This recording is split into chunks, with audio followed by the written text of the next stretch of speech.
Brought to you bye रजनीगंधा। यूं ही नहीं ताज ताज बन जाता है, शिल्पकारों का हुनर और चुनिंदा संगमरमर ताज को नायाब बनाते हैं। कुछ ऐसे ही चुनिंदा जगहों से बस खास ही चुनकर लाता हूँ। कतरे कतरे को मैं हीरे सा परखता हूँ। यूं ही नहीं मैं रजनीगंधा बन जाता हूँ। करिश्मा से शुरू हुई ये कहानी एक परियों जैसी शादी, ग्लैमर, बिजनेस एम्पायर और फिर 30,000 करोड़ की एक ऐसी जंग जिसने पूरे कपूर खानदान को अदालत के खटकरे में खड़ा कर दिया। मैं बात कर रही हूँ करिश्मा कपूर के एक्स हस्बैंड संजय कपूर की, जिसकी पत्नी कहती है कि संजय कपूर सब उनके नाम कर गए, जिसको लेकर विवाद तेजी से चल रहा है और मामला कोर्ट तक आ गया है। तो चलिए जानते हैं पूरा मामला। क्या वाकई संजय कपूर ने अपनी सारी संपत्ति अपनी तीसरी पत्नी प्रिया को सौंप दी है या फिर ये एक बड़ी साजिश का हिस्सा है? मैं आपके साथ तनीषा और आप देख रहे हैं बिस्तक और हम बात करने वाले हैं करिश्मा कपूर के एक्स हस्बैंड संजय कपूर, जो अब नहीं है, उनकी संपत्ति को लेकर। संजय कपूर कोई आम आदमी नहीं, सोना कॉमस्टार के पूर्व चेयरमैन, एक वैश्विक बिजनेस एम्पायर के मालिक हैं।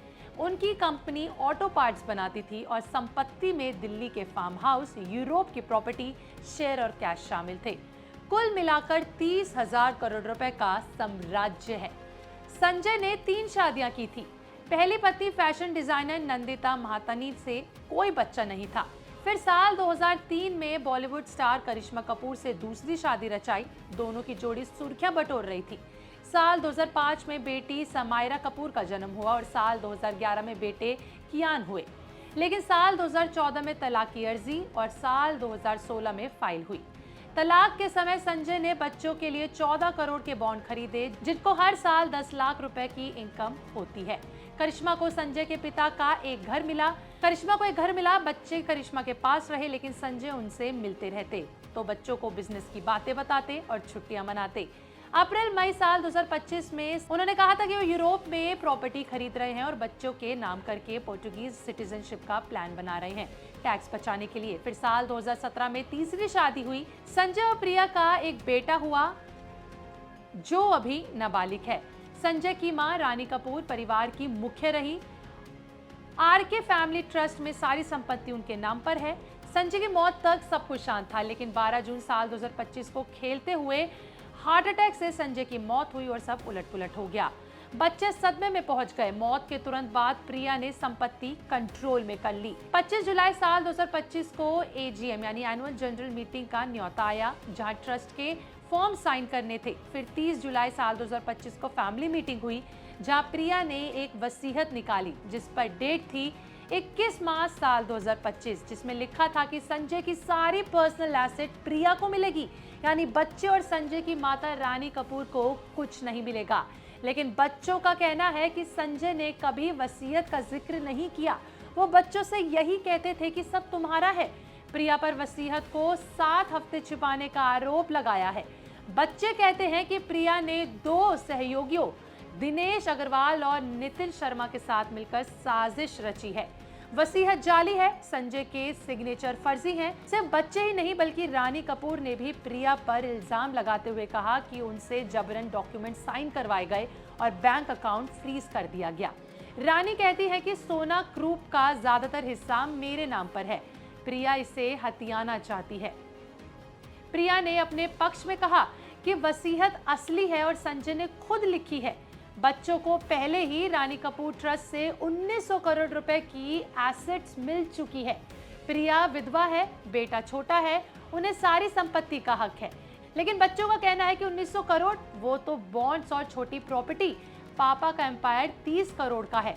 हम क्लास 1 लीगल हायर्स है, कानूनन 1/4 हिस्सा हमारा है। प्रिया ने हमें गुमराह किया है, ट्रस्ट का इस्तेमाल कर संपत्ति हड़पी है।